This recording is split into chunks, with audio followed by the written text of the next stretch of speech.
Have you ever worked with this client of ours before? Duh. Several active human rights groups engage in non-violent interventions like this one. Typically, they hire firms like ours to provide security and backup. Most serious human rights abuses take place in unstable regions, after all. Legitimate human rights groups, not fakes set up by oil firm or such things, they cannot handle it. Yeah. It's different for private groups working in hostile regions, especially when some of that hostility comes from the local authorities. Indeed. NGOs and security firms play a greater role in peacekeeping, too. You know, DDR business. Disarmament, demobilization, reintegration. Like the UN runs it. Usually, carrying weapons is not permitted for the group involved, for obvious reasons. So outfits like ours run guard duty. If the locals don't like armed peacekeepers, then they pretend to be unarmed observers instead. Duh. It's beneficial for the client if the locals are aware of the firepower backing them, though. I've drank tea with the sort of people my company would normally be pushing back with the butts of our rifles.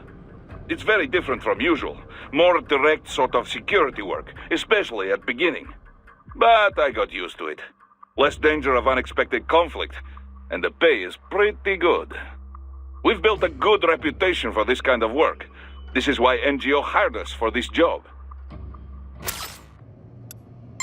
Miss Trall mentioned someone from her past. Any idea who that could have been? None. I checked her file again, couldn't find a thing. Definitely not Dolzaev. Probably not Sundowner either. No. The way she put it, it didn't sound like anyone I've encountered so far. Maybe someone involved in backing Desperado. If so, sounds like they're providing more than just financing. Maybe they share the same philosophy. That'd be bad. People willing to die for their leaders aren't so easy to predict. Yeah, but other than the wins, Desperado's cyborgs are all just hired contractors. They're probably emotion suppressed with nanos or drugs or whatever, but that's about it. You're probably right. You know, I've never really developed a taste for climbing through sewers. And Guadalajaras aren't exactly wowing me either. This place isn't gonna go up in flames, right? I think I saw something about that in the briefing. You're talking about 1992? What a mess. Over 200 people killed. That was almost a half-century ago, though. You smell anything off? Before the explosions, residents complained they smelled gas from the sewers. I'm in a sewer, Kev. You think I've got my smell receptors on? Local air analysis doesn't show anything potentially poisonous or explosive, though. Well, you ought to be fine then. Besides, little gas explosion's probably not gonna kill someone like you. Well, that's very encouraging. Seriously, though, Guadalajara is not a bad place, at least from what I've seen. Oh, it's not. Second largest city in Mexico, after all. I've actually spent a lot of time down there. It's got a lot of charm. The architecture is a fusion of Latin and old colonial Spanish culture. The city's historic district is home to a massive cathedral overlooking the whole town. It's always bustling. It's a lot of fun just kicking back and watching the locals. Walking around the Libertad, taking in the sun with a cerveza in one hand, mariachi band nearby. No better way to spend a weekend, let me tell you. If this PMC thing doesn't work out, you'd make one hell of a tour guide. Meanwhile, I'm down in this dark, filthy, humid, cramped sewer.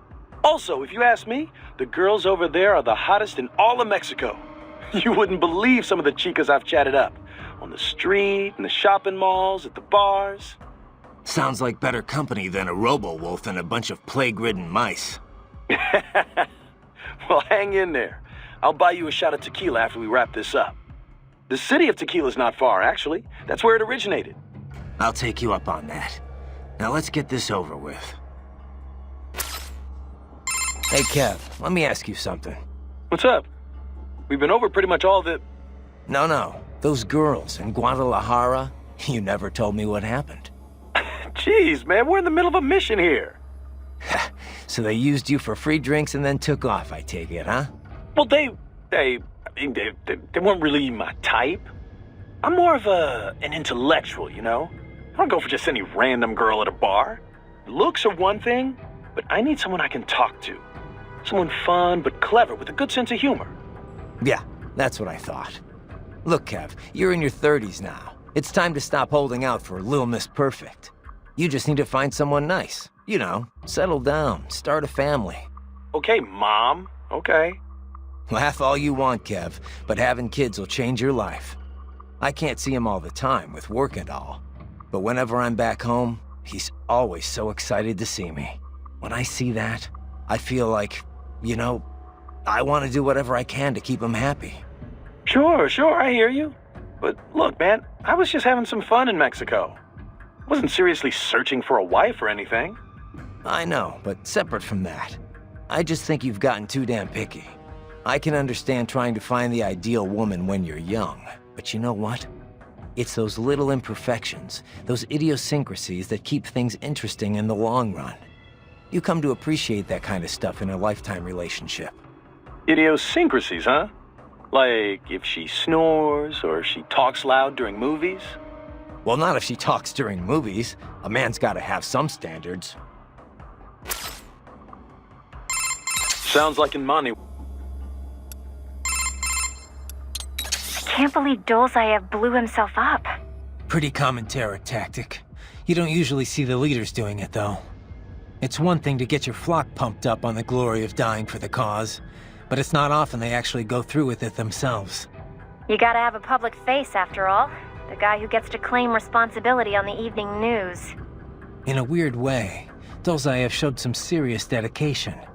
Not that I'm about to praise him for it. Yeah, still a terrorist. A suicide bomber in the end. If that's what you want to call him. Still, he kind of failed at it. How so? Well, all that explosion did was put a dent in Abkhazia's budget. More Russia's, really. They're the ones rebuilding the refinery. The coup didn't work out. He couldn't overthrow the government. He was barely a blip on Russia's radar. So, you're saying the bombing didn't accomplish any of his goals? He did it just because he was cornered? Sounds more like just plain suicide. Yeah. Probably wanted to end things with his own hands. Like a samurai committing harakiri. Still not something to be commended for, though. Yeah. Lumping him in with true warriors like the samurai just gives them a bad name.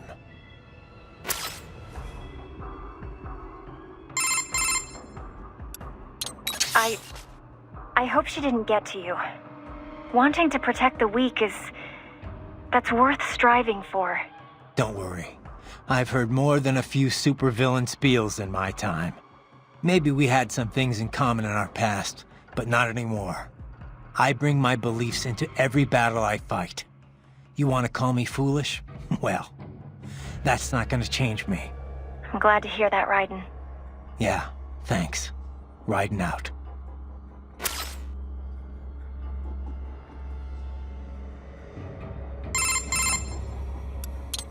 Say, Raiden, where'd you get that hat you were wearing?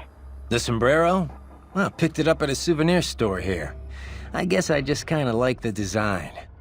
Also, when you're on a scout mission, it's vital that you use the local attire to blend into the background. Yeah. I think it looked pretty good on you. You looked like some kind of mariachi singer. Oh, you think so? Yep. Only, that's kind of a problem too. How so?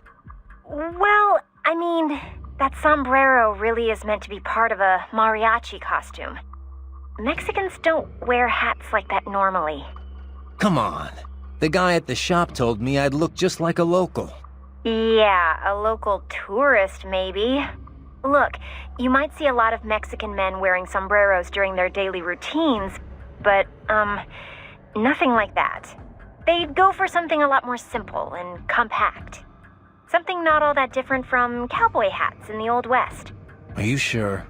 I don't know if it's true or not, but I have heard one theory about the modern cowboy hat. They say it's based on the sombreros the original Western settlers brought from Mexico. Of course, cowboy hats come in all shapes and sizes, so you can't really say a specific one's the cowboy hat. Huh. Well, now I know why the locals were so eager to get a look at me. That wasn't the hat.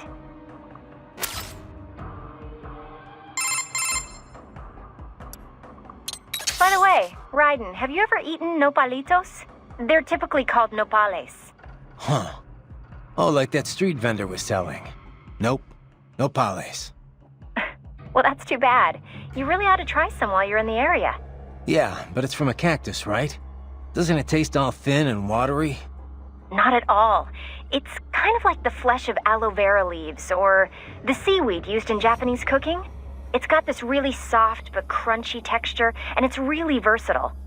You can eat nopales as is in a salad, sauté them, stir-fry them with steak, put them in tacos. You can even toss them in a blender to make some juice. I had no idea. Tell me about it.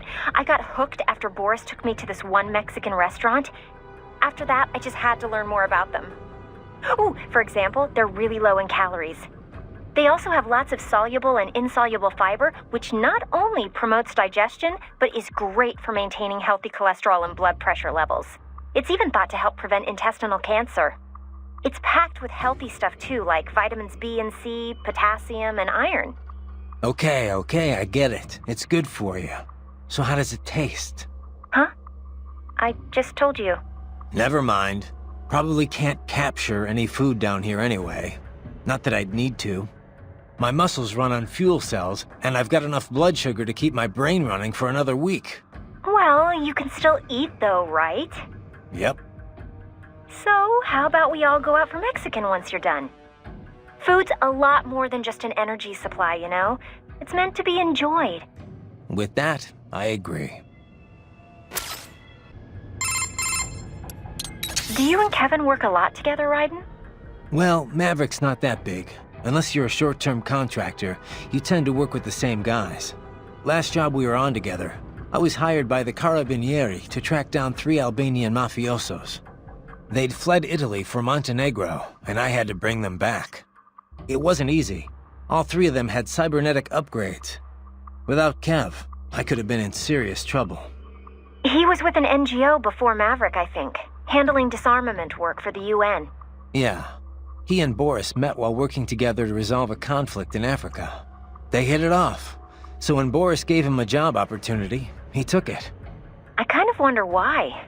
We're pretty much the opposite of a disarmament outfit. 3 things are needed after a conflict: disarmament, demobilization, and reintegration into society. That's the way it usually goes. I guess Kevin felt like the process was getting to be a joke. Even if the UN taps the group that caused the conflict for post-war cleanup, there's no way of ensuring their sincere cooperation. There's always the chance they'll underreport the number of soldiers they've got on hand. That, or they only disarm the useless parts of their force. The ones with outdated weapons and gear. Yeah. Meanwhile, they can hide their standing force, the one with all the up-to-date weaponry, from the UN. Afghanistan saw a lot of that, since the wars were all waged by rival military cliques. Anyway, Kev saw that happening on a daily basis in Africa.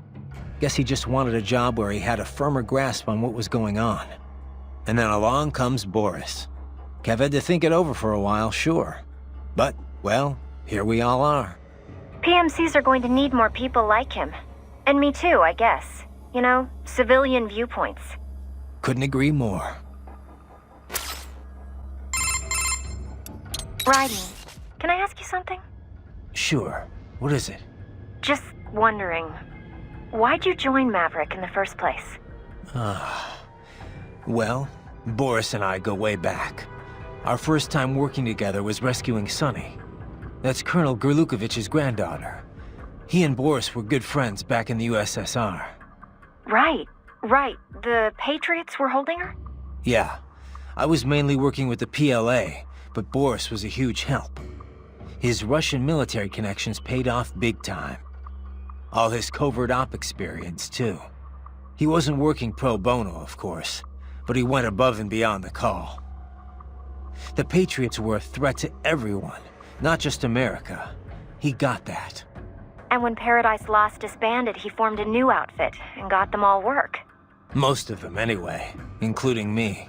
Did you ever consider another line of work? Something non-military, I mean? I'm a cyborg, Courtney. What am I gonna do? Drive an ice cream truck? I can pass as normal from a distance, but up close, anyone can tell it's artificial skin. Good jobs aren't easy to come by these days, even for non-cyborgs, and I've got a family to feed. Besides, I've been fighting my whole life. It's just who I am. Sorry, I didn't mean to pry. It's fine, Courtney. No worries.